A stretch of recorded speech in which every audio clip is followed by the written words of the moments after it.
यही वो दिन था जब भोपाल की सरजमीं ने बरकतुल्लाह को जन्म दिया। बरकतुल्लाह भोपाली ने हिंदुस्तान की आजादी के लिए वो किया जो शायद नेहरू और गांधी भी इस देश के लिए नहीं कर पाए। 1857 के विद्रोह के बाद भारत दहशत के साए में जी रहा था। ये वो दौर था जब अंग्रेजी क्रूरता चरम पर थी। आजादी का हक छीनने के लिए लड़ी गई इस जंग में सबसे ज्यादा नुकसान मुसलमानों का हुआ, क्योंकि इस पूरे स्वतंत्रता संग्राम की रूपरेखा मुसलमानों ने ही तैयार की थी और अब सजा भी मुसलमानों को मिलनी थी। अंग्रेजों का मानना था कि मुसलमानों ने सत्ता को फिर से हासिल करने के लिए ये साजिश रची है ताकि वह भारत में बिखर रहे मुगल शासन की नींव मजबूत कर सके। एक आंकड़े के मुताबिक 1857 के विद्रोह के बाद काला पानी की सजा पाने वालों में 90% लोग मुस्लिम थे। 1857 के विद्रोह में हिंदू मुस्लिम एकता का अक्स भी देखने को मिला, जो किसी भी वक्त ब्रिटिश शासन के लिए नासूर बन सकता था। यही वजह है कि अंग्रेजों ने 1857 के बाद हिंदू मुस्लिम एकता को तोड़ने का काम शुरू कर दिया और उनके इसी प्रतिशोध ने जन्म दिया बरकतुल्लाह भोपाली को। बरकतुल्लाह को हिंदू मुस्लिम एकता का दूत माना जाता है।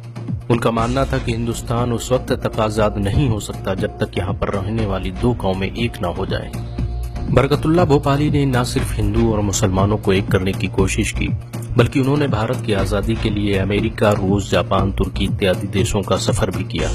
यहाँ तक कि उन्होंने एक मंसूबा भी बनाया जिसके जरिए तुर्की और दूसरे मुस्लिम देशों की मदद लेकर भारत को आजाद कराना था। बहुत ही कम लोग जानते हैं कि राजा महेंद्र प्रताप को भारत की आजादी में हिस्सा लेने के लिए बरकतुल्लाह भोपाली ने ही प्रेरित किया था।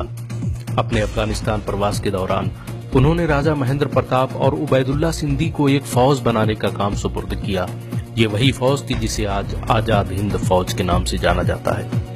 इसको बनाने का मकसद यह था कि भारतीय नेताओं और उद्योगपतियों से फंड लेकर इससे आधुनिक सुविधाएं प्रदान की जाएं और फिर हमला कर देश को आजाद कर लिया जाए।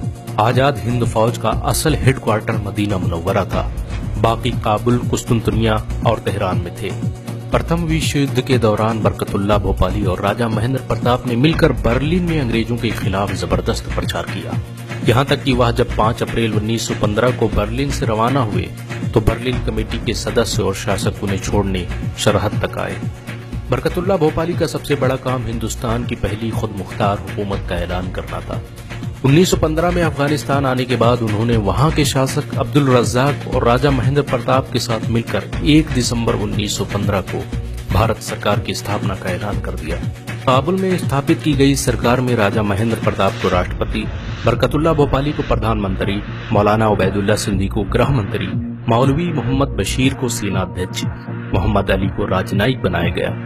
1915 में स्थापित हुई इस हुकूमत ने वो काम किया जिसने भारत की आजादी के सपने को साकार कर दिया।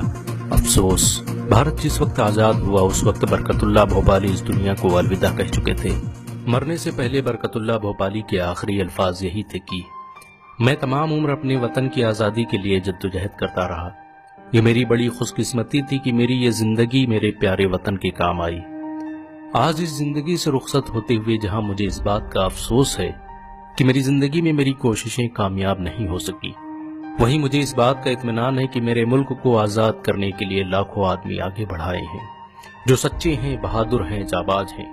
मैं इत्मीनान से अपने प्यारे वतन की किस्मत उनके हाथों में सौंप कर जा रहा हूँ। अफसोस कि जिस शख्स ने अपनी पूरी जिंदगी भारत की आजादी के लिए कुर्बान कर दी, जो भारत की आजादी के लिए दर बदर ठोकरें खाता रहा, जिसे मरते वक्त भी अपने देश की फिक्र सताती रही, उसे उसके अपने ही देश के चाहने वालों ने भुला दिया। अगर आपको भारत के इस सपूत पर गर्व महसूस हो तो वीडियो को लाइक और शेयर करना